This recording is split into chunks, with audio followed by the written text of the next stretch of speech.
Hello friends. So today we'll be starting with another important subject in 12th commerce. It is economics. अब economics इस साल ध्यान से पढ़ना क्यों ज़रूरी है ये मैं आपको बताता हूँ। इस साल आप जो concepts पढ़ोगे वो एडवांस होके आपको एमकॉम तक आपके सिलेबस में आते रहेंगे। तो इसीलिए इस साल ये कंसेप्ट्स पढ़ के समझ लेना बहुत ज़रूरी है ताकि आगे की क्लासेस में जब आप इकोनॉमिक्स पढ़ेंगे तो आपको आसानी होगी if you know your basics well.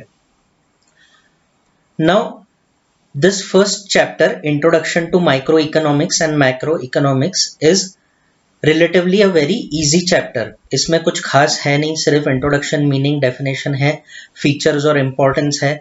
कुछ 25-30 स्लाइड्स में ये चैप्टर खत्म हो जाता है एंड स्कोरिंग भी है 5 to 10 मार्क्स का। इसमें से ऑब्जेक्टिव्स या शॉर्ट आंसर मिला के कुछ ना कुछ पेपर में आ ही जाता है।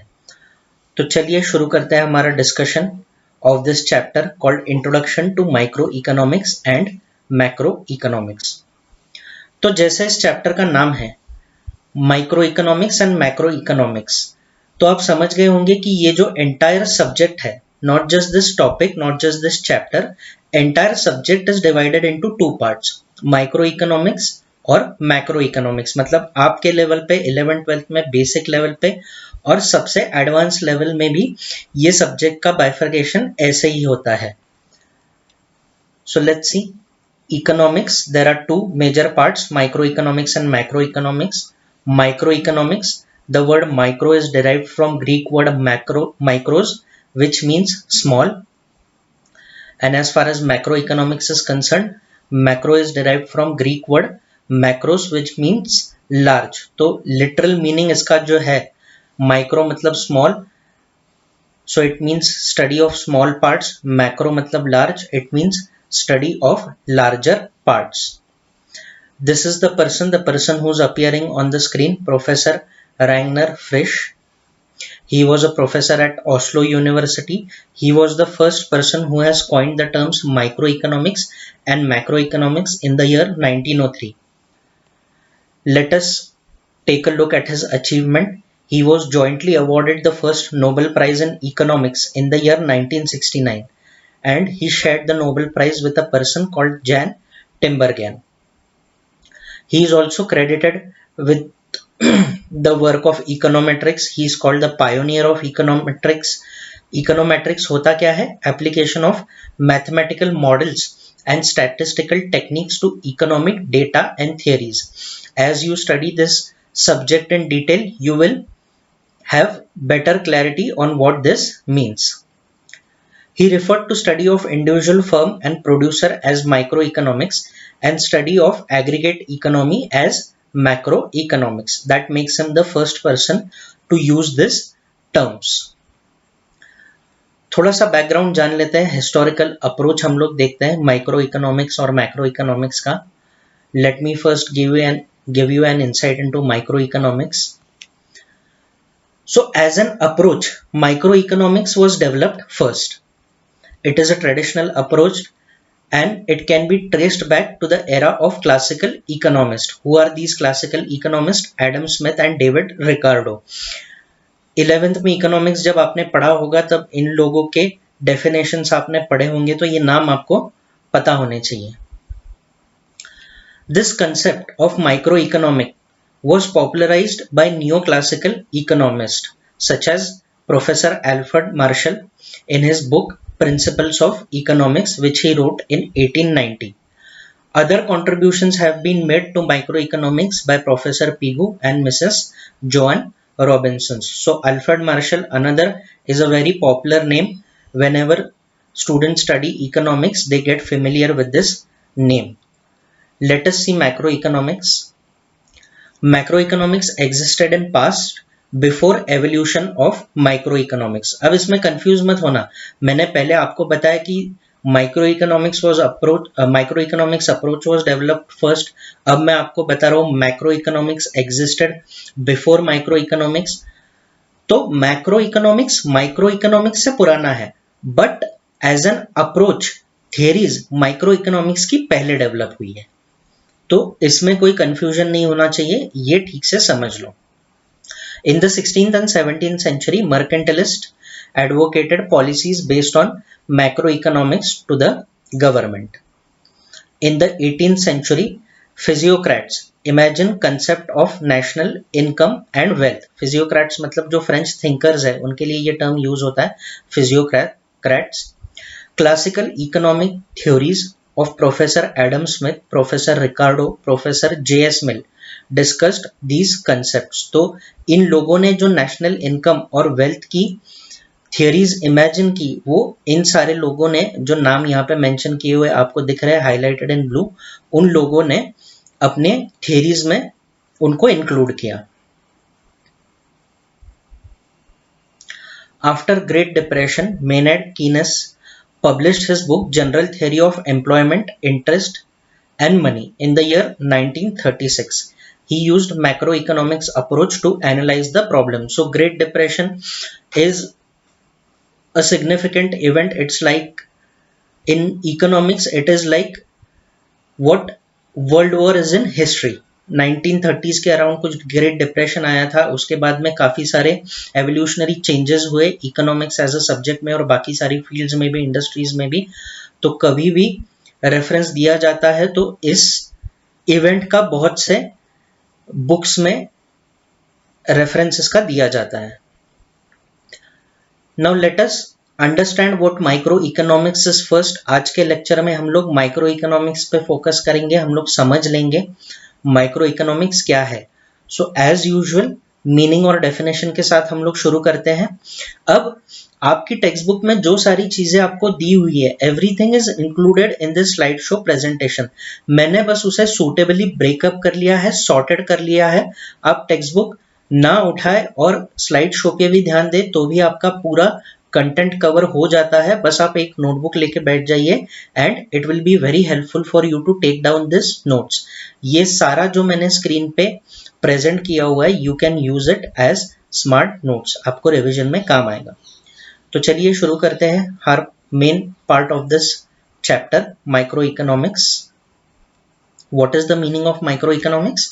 Micro means small part of a thing, thus deals with small parts of economy. तो इकोनॉमी के जो छोटे छोटे पार्ट्स हैं उसके साथ माइक्रो इकोनॉमिक्स डील करता है. It studies economic action and behavior of individual units. Alright? So अभी कुछ टर्म्स आपको ध्यान से समझ लेने हैं, उन पे फोकस करना है. जैसे कि ये टर्म हो गया individual units, right? An isolated unit we can say. Examples क्या है इंडिविजुअल यूनिट्स के? Individual firm, individual producer, individual consumer, price of a particular commodity और फैक्टर. तो जो कुछ भी स्टैंड अलोन है, what ever is not a part of a group, what ever is not a part of a group,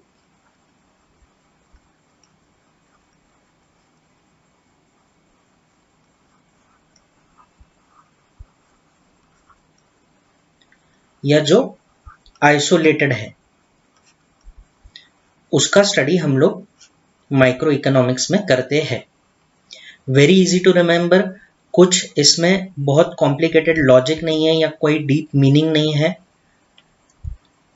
let us see the definitions. Normally 2 or 3 definitions are given to you in every chapter. Micro economics के यहाँ पे 2 definition आपको दिए हुए हैं, वो भी काफी सिंपल है. समझ लेते हैं. First definition is given by Morris Dubb. Very simple, very lucid. Microeconomics is in fact microscopic study of the economy. Right? इस वर्ड पे फोकस करना है, microscopic study of the economy. Since we are studying small parts, आपने देखा होगा to examine small parts, small cells of the body, we make use of microscope. इसीलिए उन्होंने यहाँ पे कहा है micro economics is in fact microscopic study of economy. अगर आप कंसंट्रेशन करते रहे एक्सप्लेनेशन पे और स्लाइड्स पे तो बहुत सा सिलेबस आपको यहाँ याद भी हो जाएगा. Next person to give the definition is Professor A.P. Lerner. Now let us see, इन्होंने थोड़ा इसको elaborate किया है. Microeconomics consists of looking at the economy through a microscope to see how the millions of cells in the body, individual or household as consumers, individual or firms as producers, play their role in the working of whole organism. Right तो उन्होंने क्या कहा है, जैसे हम लोग body में जो मिलियन सेल्स होते हैं उनको माइक्रोस्कोप से देखते हैं कि how they function in our body, similarly microeconomics क्या करता है, इंडिविजुअल्स और household as consumers and individuals और फर्म्स एज प्रोड्यूसर का वर्किंग इकोनॉमी में देखता है, होल इकोनॉमी में. नाउ ये जो दो टर्म है, consumer and producer, a lot of theories revolve around them. As far as your 12th syllabus is concerned, these are very important aspects of learning economics. तो आप जहां जहां ये टर्म्स आते हैं वहां पे आप फोकस कीजिए, कॉन्सेंट्रेट कीजिए. Let us move on to the next part. अभी हम लोग इसका स्कोप देखेंगे.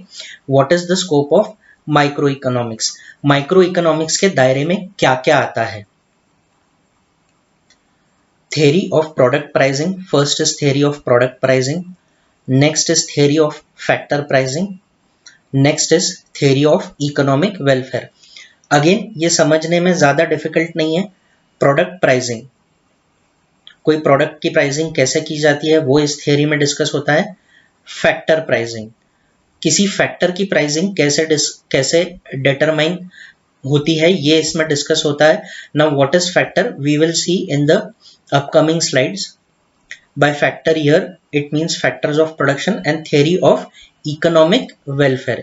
ये जो सारा स्टडी होता है इकोनॉमिक्स का, मोस्टली जो स्टडी होता है that is to a great extent happens for economic welfare of various sections of the society. अभी इसके कुछ सब पार्ट्स भी है, इसको हम लोग देख लेते हैं. Let us come to theory of product pricing. देखते हैं इसमें क्या है. Demand analysis and supply analysis. So demand और सप्लाई तय करते हैं what the price of the product should be. Factor pricing देखते हैं. ये हमारे फैक्टर्स ऑफ प्रोडक्शन है, land, labour, capital and enterprise और एंटरप्रेन्योर इसे बोलते हैं. तो ये जो चार फैक्टर्स ऑफ प्रोडक्शन है ये आपको ध्यान में ही रखने हैं. Again these are very important aspects of studying economics. इनके थ्रू भी बहुत सारी थियरी समझाई गई है. And next theory of economic welfare, efficiency in production, efficiency in consumption, overall efficiency. So basically economic welfare talks about efficiency. जाहिर सी बात है जो भी हमारे पास रिसोर्सेस है वो अगर हम लोग एफिशिएंटली इस्तेमाल करें तो ही हम लोग वेलफेयर अटेन कर सकते हैं.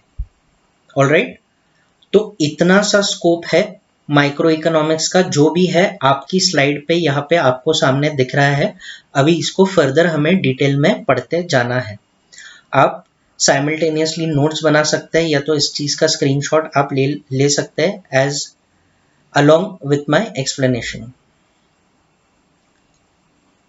अभी इसको एक एक करके देखते हैं. Theory of product pricing. The price of an individual commodity is determined by market forces. तो किसी भी कमोडिटी की प्राइस कैसे तय होती है, मार्केट फोर्सेस से. And what are those market forces, demand and supply. हमने देखा प्रीवियस स्लाइड में demand analysis and supply analysis.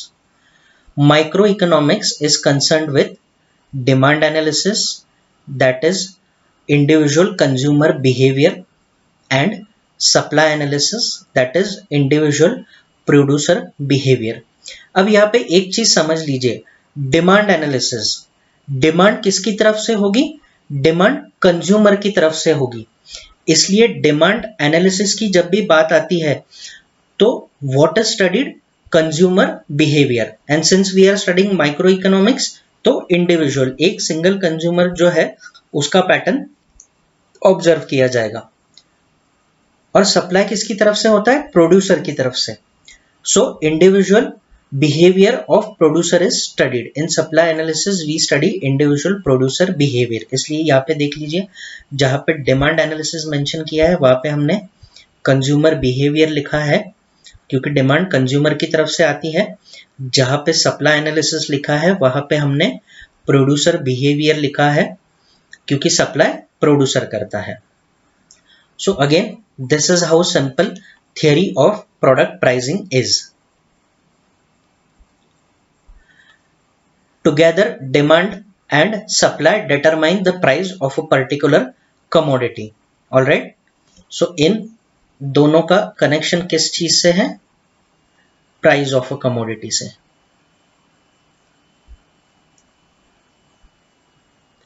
Theory of factor pricing. Now let us see the next criteria, theory of factor pricing. In microeconomics, land, labor, capital and entrepreneur are factors that contribute to the production process. हमने previous slide में ये चार चीजें देख ली है, land, labour, capital and entrepreneur are the factors that contribute to production process. अभी सिर्फ पढ़ना नहीं है, हमें एक अप्रोच डेवलप करना है। अभी सोचो, if I ask you without explaining this side, if I ask you what all is required for production, तो आप मुझे क्या बोलोगे? सर रॉ मटेरियल लगेगा, सर लेबर लगेगा, सर फैक्ट्री लगेगी। ऑलराइट, इन सब लोगों को मैनेज करने के लिए एंटरप्रेनर लगेगा। तो यही चार चीजें हैं, इसमें आउट ऑफ द बॉक्स कुछ भी नहीं है। जो हम हमारे आसपास ऑब्जर्व करते हैं, जैसे हमारे आसपास चीजें एग्जीक्यूट होती है वही आप लोग पढ़ रहे हैं, बस उसे सिस्टमेटिक वे में पढ़ रहे हैं। ठीक है, तो land, labour, capital and enterprise are factors that contribute to the production process. Microeconomic helps in determining the factor rewards for land, labor, capital and entrepreneur in form of rent, wages, interest and profit respectively. अभी समझ लो, कोई भी इंसान अगर अपना land employ कर रहा है तो he will expect some reward out of it. कोई भी इंसान अपने लेबर दे रहा है, he will expect some reward out of it। कोई अपना कैपिटल कंट्रीब्यूट कर रहा है, again he will expect some reward। Entrepreneur भी ये सारी चीजें क्यों करेगा? क्योंकि he is expecting some reward out of it। So let us see what are those rewards। यहाँ पे तो इन्होंने मेंशन कर ही दिया है, these are the respective rewards, rent, wages, interest and profit respectively। Let us look at them। Factors of production and rewards। तो पहला आ गया लैंड, लैंड का रिवॉर्ड है रेंट। दूसरा है लेबर, लेबर का रिवॉर्ड है वेजेस। तीसरा है कैपिटल, कैपिटल का रिवॉर्ड है इंटरेस्ट। चौथा है एंटरप्रेन्योर, एंटरप्रेन्योर का रिवॉर्ड है profit. So what does theory of factor pricing talks about? It talks about how these factors of production, namely land, labor, capital and enterprise or entrepreneur are rewarded। And now theory of economic welfare, the last part in the scope of microeconomics। Theory of economic welfare basically deals with efficiency in allocation of resources। हमने देखा भी था previous slide में, there were 3 types of efficiency, right? So what is that efficiency? Efficiency in allocation of resources। Efficiency in allocation of resources is attained when it results in maximization of satisfaction of the people। तो efficiency कब attain होती है? जब लोगों को उससे maximum satisfaction मिलता है, राइट? ईयर जो भी हाईलाइटेड चीजें हैं वो इंपॉर्टेंट है, उस पर फोकस करना है। Economic efficiency involves 3 efficiencies. What are those 3 efficiencies? चलो देख लेते हैं। एफिशिएंसी इन प्रोडक्शन, तो जहां पे प्रोडक्शन इन्वॉल्व है वहां पे एफिशिएंसी जरूरी है। एफिशिएंसी होने से हमारा वेस्टेज कम होता है, हमारी कॉस्ट कम होती है। Efficiency in production means producing maximum possible amount of goods and services from the given amount of resources. तो हमारे पास जितने भी रिसोर्सेज है उसमें से मैक्सिमम आउटपुट हमें निकालना है। वेस्टेजेस अवॉइड करने हैं, डिफेक्ट्स अवॉइड करने हैं और ऑप्टिमम यूटिलाइजेशन ऑफ रिसोर्सेज हमें करना है। Efficiency in consumption, so production में जैसी एफिशिएंसी होनी चाहिए वैसी कंजम्पशन में भी एफिशिएंसी होनी चाहिए। अभी what does it mean by efficiency in consumption? Efficiency in consumption means distribution of produced goods and services among the people for consumption in such a way as to maximize total satisfaction of the society। ठीक है, तो जो products है जो produce हुए हैं वो इस तरह से डिस्ट्रीब्यूट होना चाहिए कि it satisfies the wants of large number of people, maximum people of the society, then only we can say that efficiency in consumption is achieved. अगर उसका फायदा कुछ थोड़े लोगों के लिए हो रहा है then it defeats the purpose. And overall economic efficiency, it means production of those goods which are most desired by the people. तो जिन चीजों की जरूरत सबसे ज्यादा है लोगों को उसका प्रोडक्शन ज्यादा होना चाहिए, जैसे कि एसेंशियल कमोडिटीज है, एसेंशियल गुड्स है, उसका प्रोडक्शन ज्यादा होना चाहिए। लग्जरी इज अ चॉइस, उनका प्रोडक्शन कम भी हो तो चलेगा। Micro economics shows conditions in which efficiency is achieved. तो ये सारी जो 3 एफिशिएंसीज है वो कौन सी कंडीशंस में अचीव की जाएंगी? What are the perfect conditions to achieve these 3 efficiency? This we understand by studying micro economics.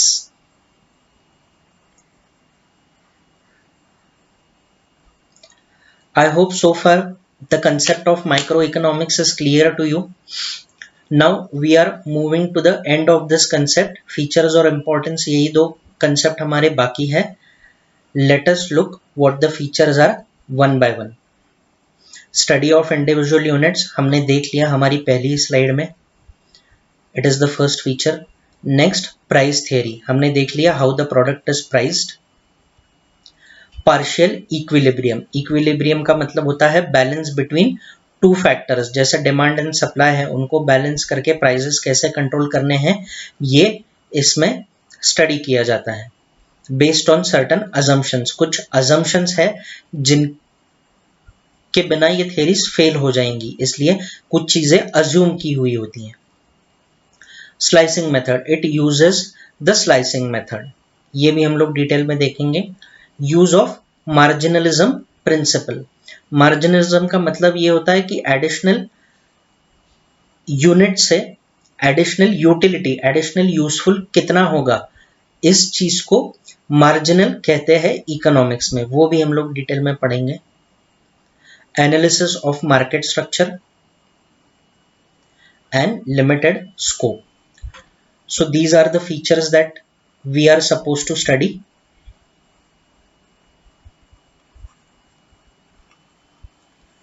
Let us understand them one by one. How many are them?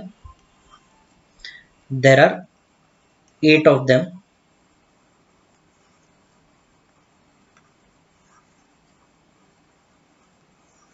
ठीक है, चलिए इनको डिटेल में पढ़ते हैं। स्टडी ऑफ इंडिविजुअल यूनिट्स, ये self explanatory है, ज्यादा इसमें डिस्कशन की जरूरत नहीं है। Micro economics is the study of behaviour of small individual economic units or small parts you can say, like individual firm, individual price, individual household, etc. as simple as that. Price theory, again ये भी हमने detail में पढ़ लिया है। Micro economics deals with determination of prices of goods and services as well as factor of production. Factor of production जो होते हैं उनको एक्वायर करने की भी कोई प्राइस होती है, ठीक है। लैंड की प्राइस होती है, लैंड रेंट पे लेने की, खरीदने की प्राइस होती है, लेबर को वेजेस देने पड़ते हैं उसकी प्राइस होती है। तो not just the price of goods but that of goods and services and also of factors of production. Partial equilibrium, जैसे मैंने आपको समझाया, इक्विलिब्रियम का मतलब है बैलेंस बिटवीन 2 फैक्टर्स, ठीक है। Micro economic analysis deals with partial equilibrium which analyzes equilibrium position of an individual unit. तो कौन से यूनिट की इक्विलिब्रियम पोजीशन एनालाइज करता है ये? Individual consumer, individual firm, individual industry.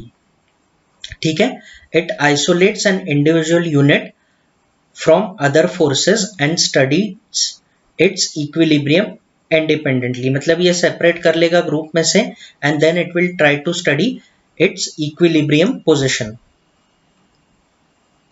Based on certain assumptions. मैंने कहा था कि कुछ अजम्पशन हमें करने पड़ते हैं वरना ये थ्योरीज फेल हो जाती है, माइक्रो इकोनॉमिक थ्योरीज फेल हो जाती है। सो कौन सा मोस्ट इंपॉर्टेंट अजम्पशन है? अदर थिंग्स रिमेनिंग कांस्टेंट, जिसको सेट्रस पैरिबस भी बोलते हैं। और कौन से कांस्टेंट फैक्टर्स है? क्या अज्यूम किया जाता है? परफेक्ट कंपटीशन, कंपटीशन जो है वो परफेक्ट है, laissez faire policy, pure capitalism, full employment etc. These assumptions make the analysis simple. So ये सारी चीजें जो मेंशन की है, perfect competition, laces fair policy, pure capitalism, full employment, ये एग्जिस्ट करती है, ये कांस्टेंट है, ये फ्लक्चुएट नहीं हो रही है, ये अज्यूम करके माइक्रो इकोनॉमिक थियरीज बनाई जाती हैं।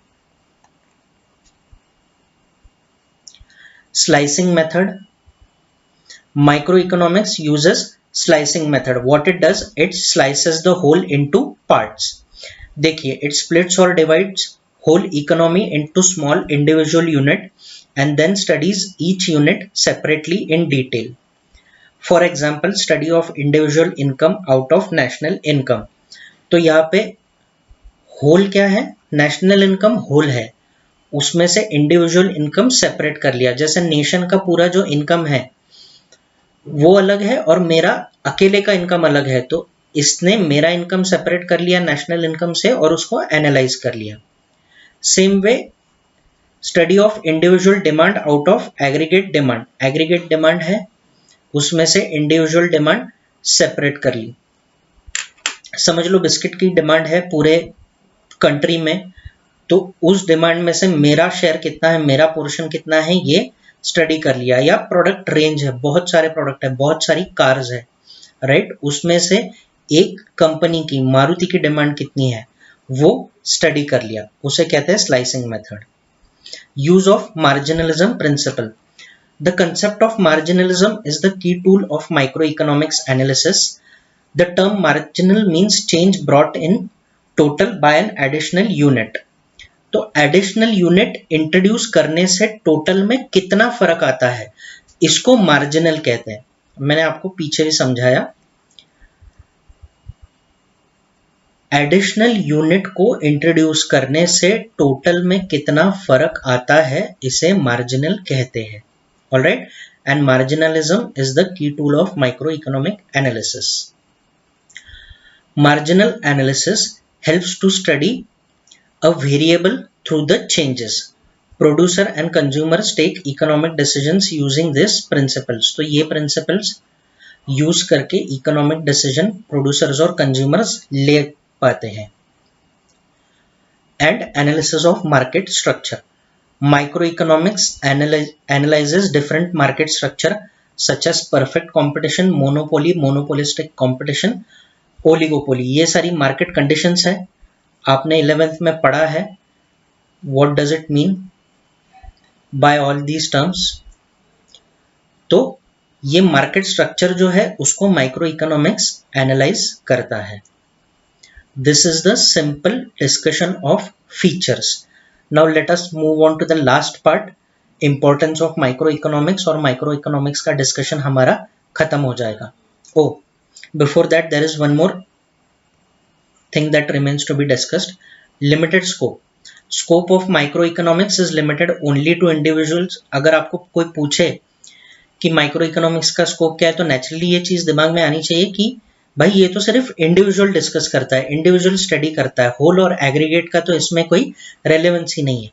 It doesn't deal with nationwide economic problems such as inflation, deflation, balance of payment, poverty, unemployment, population, economic growth etcetera. ये जो सारे बड़े बड़े इश्यूज है, बड़े बड़े मसले हैं, इनसे माइक्रो इकोनॉमिक्स दूर रहता है। ये बोलता है बाबा मेरा इन चीज़ों से कोई लेना देना नहीं है। चलिए स्टार्ट करते हैं इंपॉर्टेंस ऑफ माइक्रो इकोनॉमिक्स का discussion. How micro economics is important? It is important in price determination. Couple of times we have discussed it. Free market economy, foreign trade. It is useful in economic model building. It becomes useful in taking business decision. It is useful to the government and it forms the basis of economic welfare. So again ये कुछ 7 points हैं, इनको हमने detail में discuss कर लेना है। यही स्लाइड्स को आप आंसर फॉर्मेट में भी लिख सकते हैं। Let us study them in detail. Price determination. Microeconomics explains how the prices of different products and various factors of production are determined. अब तो इसको समझाने की कोई ज़रूरत नहीं है, मेरे ख्याल से आप बहुत अच्छी तरह से ये समझ गए हैं। Free market economy. Microeconomics helps in understanding the working of a free market economy. A free market economy is that economy where economic decisions regarding production of goods such as what to produce, how much to produce, how to produce, etc. are taken at individual levels. There is no intervention by government or other agencies. ये बहुत important factor है, समझ लीजिए। Our economy works in this way. Our economy is a free market economy. हमें कोई बताता नहीं है कि क्या प्रोड्यूस करना है, कितना प्रोड्यूस करना है, कैसे प्रोड्यूस करना है। हम जो चाहे नेसेसरी परमिशंस लेके प्रोडक्शन कर सकते हैं, जितनी भी क्वांटिटी चाहिए प्रोड्यूस कर सकते हैं, जैसे चाहे प्रोड्यूस कर सकते हैं। इसमें किसी का कोई इंटरवेंशन नहीं होता है। This is called free market economy. Whereas in China ऐसा नहीं है, वहां पे कैपिटलिज्म है। The government tells them all that needs to be done, so it is controlled, it is governed. The market is not free. Foreign trade. Microeconomics helps in explaining various aspects of foreign trade, like effects of tariff on a particular commodity, determination of currency exchange rate of any two countries, gains from international trade to a particular country. तो foreign trade में जो सारे aspects हैं, जैसे कि tariff से क्या असर पड़ेगा पर्टिकुलर कमोडिटी पे, किसी कमोडिटी पे टैक्सेस ज़्यादा लगाए जाते हैं, ड्यूटीज ज़्यादा लगाई जाती है, तो उसके इंपोर्ट एक्सपोर्ट पे क्या फ़र्क पड़ेगा, करेंसी एक्सचेंज रेट क्या होना चाहिए किसी दो कंट्रीज़ के बीच में, और इंटरनेशनल ट्रेड से किसी पर्टिकुलर कंट्री को कितना फ़ायदा हो रहा है, कितना गेन हो रहा है, ये डिस्कस करता है micro economics. Economic model building. Microeconomic helps in understanding various complex economic situations with the help of economic models. It has made valuable contributions to economics by developing various terms, concepts, terminologies, tools of economic analysis, etc. Economic models are built using various economic variables. So ये basically micro economics का इस्तेमाल कहाँ होता है, economic model building में। और कोई भी मॉडल क्यों तैयार किया जाता है, एनालिसिस करने के लिए, right.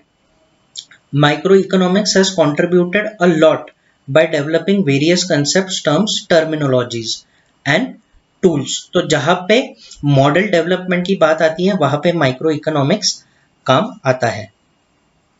Business decisions. Microeconomic theories are helpful to businessmen for taking crucial business decisions. These decisions are related to the determination of cost of production, determination of prices of goods, maximization of output and profit. तो businessman को काफ़ी सारी business decisions लेनी पड़ती है अपना business carry out करते वक्त। कुछ उसमें से major decisions क्या होते हैं, cost of production, determination of prices of goods and maximization of output and profit. तो ये डिसीजन लेने के लिए कुछ बेसिस होनी चाहिए, उसके पास कुछ डेटा होना चाहिए। Micro economics analysis provides that. Next is useful to government. How it is useful to government? In framing economic policies and taxation policies. जो भी पॉलिसीज फ्रेम होती है इकोनॉमी के लिए और टैक्सेशन के लिए, वो गवर्नमेंट लेवल के लिए फ्रेम होती है।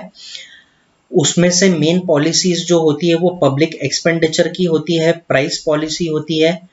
ये सारी चीजें डिटरमाइन करने में, पॉलिसीज फ्रेम करने में माइक्रो इकोनॉमिक्स गवर्नमेंट को हेल्प करता है।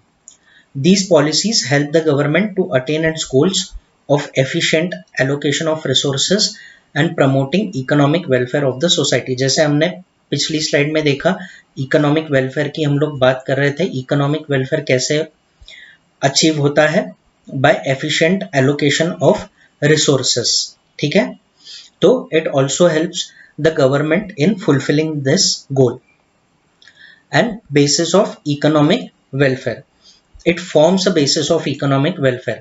It explains how best results can be obtained through optimum utilization of resources and its best allocation। जो भी हमारे पास resources है उसका best allocation और best use कैसे होगा, ये हमें माइक्रो इकोनॉमिक्स सिखाता है और उससे हम लोग इकोनॉमी अचीव कर सकते हैं, एफिशिएंसी अचीव कर सकते हैं।